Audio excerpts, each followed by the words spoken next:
we are seeing the meanings for the names of the Lord, which are highlighted in Vishnu Sahasranamam. We have seen up to the first, we have seen the first 100 names. Now we have to start with the next ones.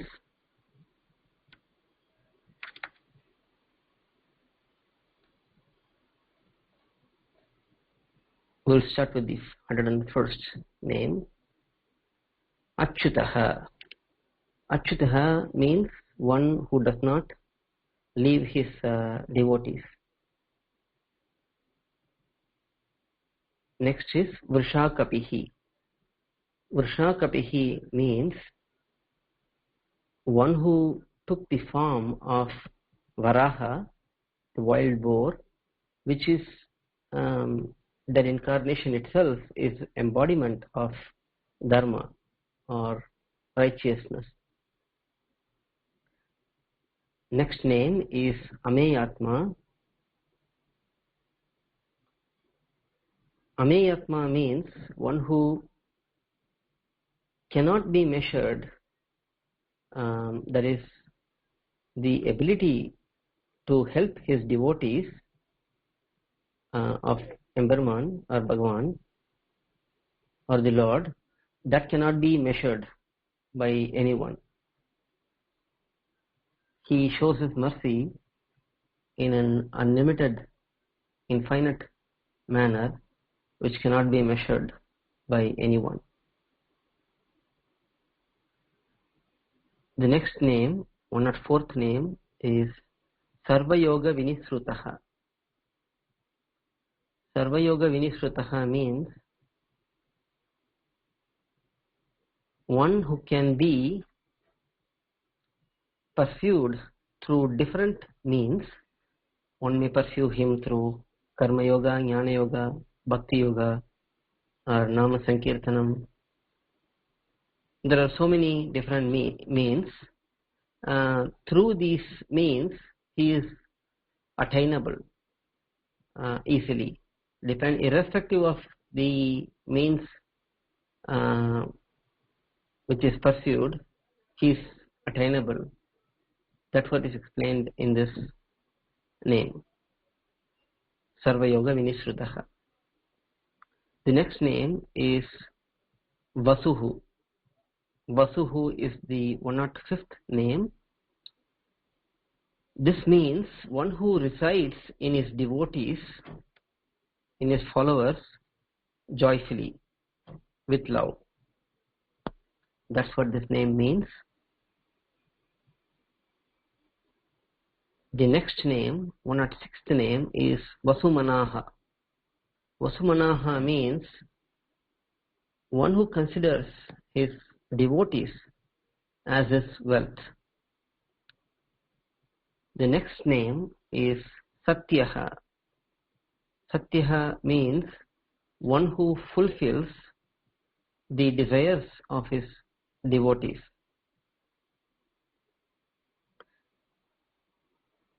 As you can see, most often in the divine names of the Lord, the meanings are explained contextually. For example, if the context of devotees is explained in Vasuhu, which has some connection to the previous names as well, it's continuing. Basically, the same concept is extended in subsequent names. 108th name is Samatma. Samatma means one who considers all his devotees equally, like he doesn't discriminate or differentiate between his devotees and considers one person is higher and another person is lower or anything like that. He treats all his devotees equally.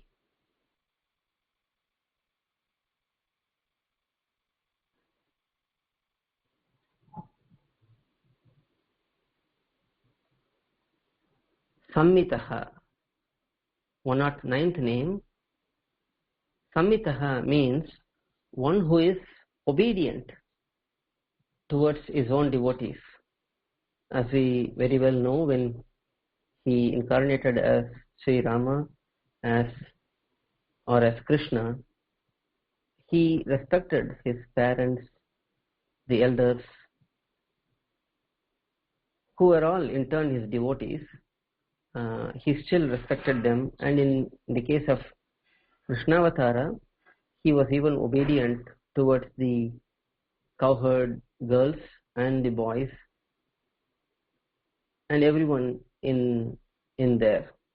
So this name highlights his obedience towards his devotees. 110th name, Samaha. Samaha means one who considers a devotee who arrived newly, or a new devotee, to be the same as someone who has been his devotee for a very long time. Like he doesn't treat someone as inferior because they have just become his devotee, or they have just realized their own servitorship towards him. He treats them as good as any of his devotees who are existing. This is actually emphasized more in the case of Bhagavan, that he actually treats his new devotees with more care, just like how a cow will treat its newborn calf with greater affection compared to even the calves which are already there.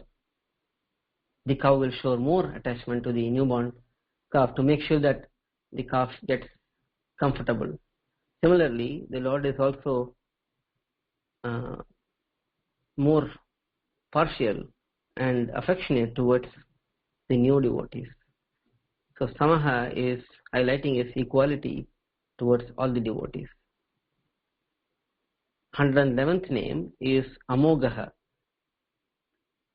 Amogaha means one who is not having any shortcoming in being praised or being seen with amazement. Anytime, anywhere we see the Lord, he is always said to be praised, said to be enjoyed with our eyes. So there is nothing lacking in him, or there is no shortcoming in him. Next name, 112th name, is Pundarikakshaha. Pundarikakshaha generally means one who has lotus eyes, but here it is explained that he is like eyes, like how one treats their eyes so preciously. He is like the eyes for Nityasuris, or the eternally residing souls in Vaikuntha, in Parampadam, which is called as Pundarika. The divine abode, Vaikuntha, is also known as Pundarika. So here it is explained that the Lord is deer like eyes for those who are in the abode of Pundarika or Vaikuntha. The next name is Vrishakarma, 113th name. Vrishakarma means one who has the coolness to subside the three types of tapa. Tapa means heat or suffering, which we go through in this material world.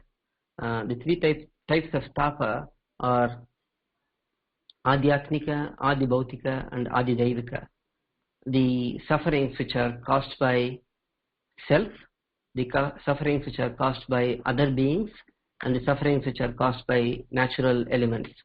These three types of sufferings which one goes through, all of that is subsided or pacified by Bhagavan with his cool effect. and that's what is explained in this name, Vrishakarma. The next name is Vrishakritihi. Vrishakritihi means one who is having nectar-like divine form to eliminate the tapas, the sufferings which we have seen in the previous name as well.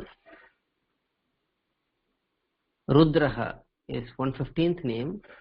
Rudraha means one who makes his devotees shed joyful tears.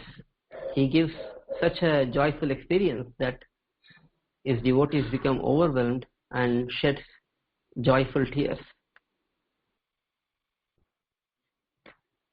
The next name is Bahushiraha.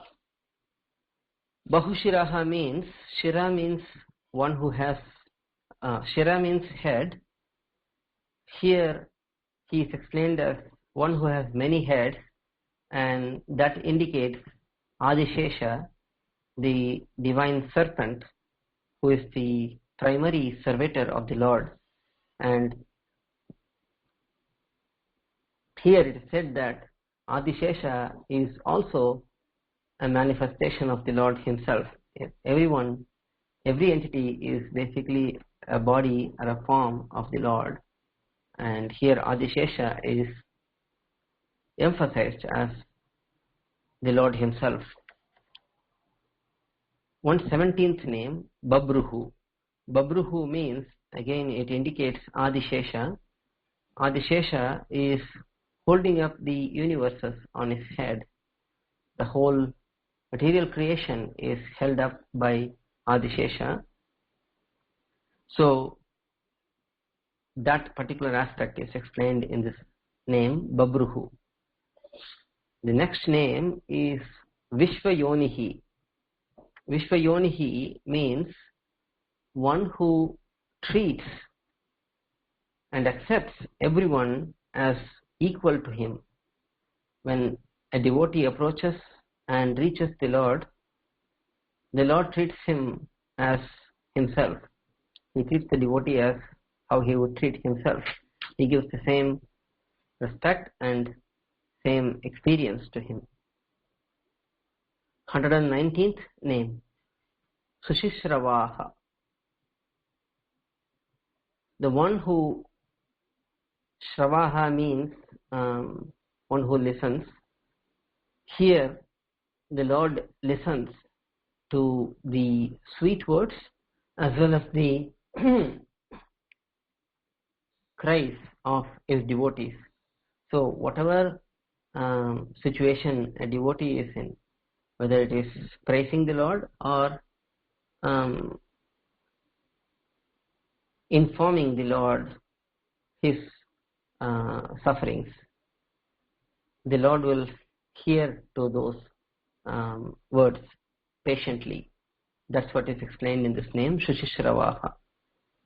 120th name is Amritaha. Amrita means nectar. So here the Lord is like ever fresh nectar. Every time somebody experiences the Lord, he always looks fresh. The Lord always looks fresh, and the Lord is always enjoyable as if he is new. That's what is explained in this particular name, Amritaha. The next one, 121st name, is Shashvata Stanuhu. Shashvata means eternal. Stanuhu means one who is anchored or stably placed. So here, again in context of his devotees, Bhagavan is eternally placed in his devotees in an unshakable manner. 122nd name is Vararohaha. Vararohaha means one who is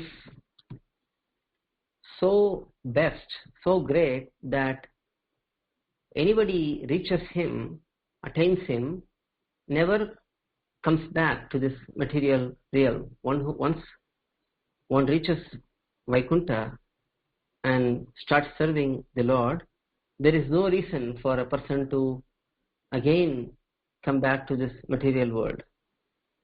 He will never fall from that elevated or higher position of serving the Lord eternally. He will be there forever. And the Lord has such great qualities that he will retain everyone who comes to him. That's what is explained in this Vararohaha. 123rd name, Mahatapaha. Mahatapaha means one who has infinite knowledge which cannot be measured. That's what is explained in this name, Mahatapaha. The next one is Sarvagaha. Sarvagaha means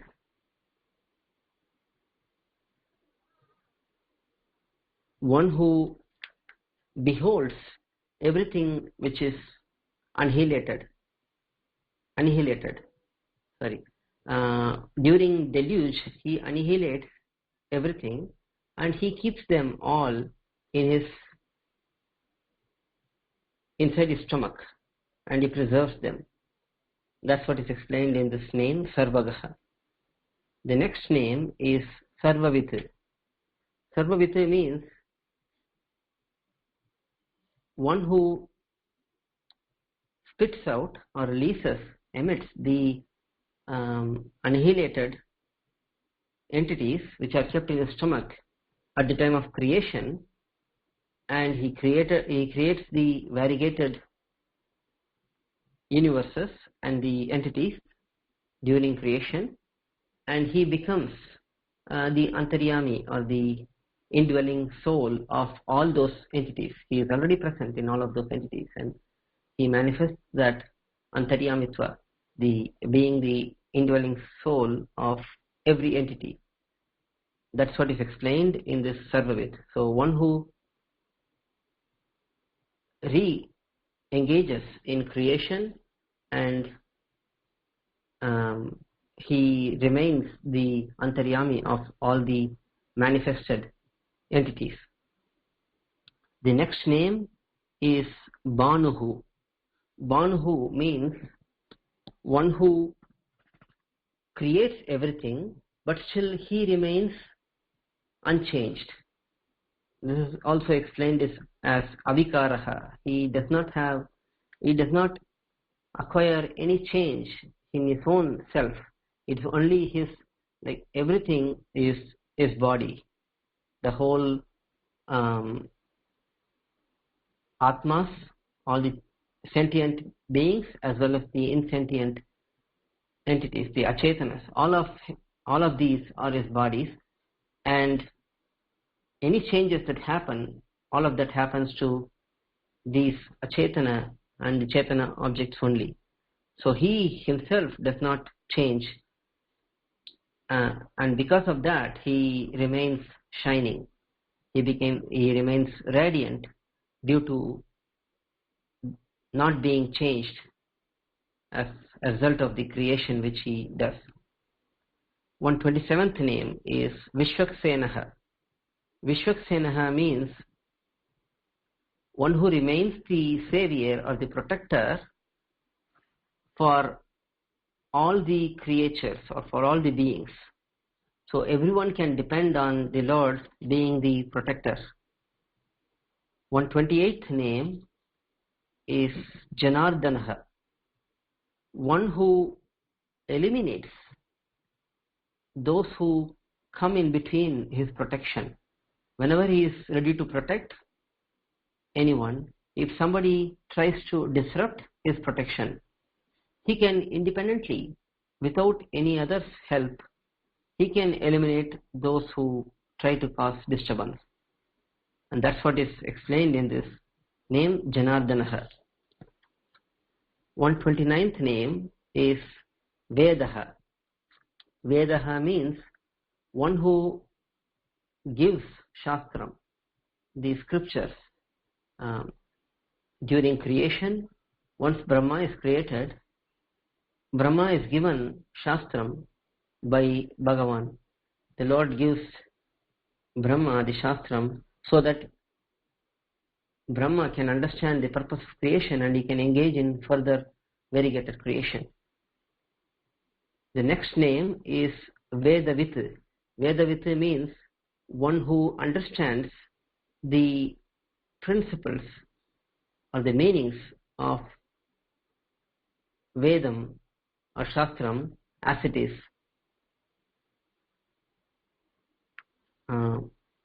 Perhaps we can stop with this and we can continue in the next session.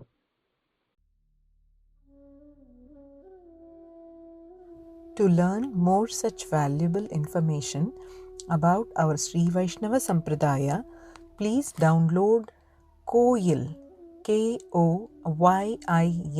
app from Google Play Store or Apple App Store. Our website is koyil.org, koyil.org.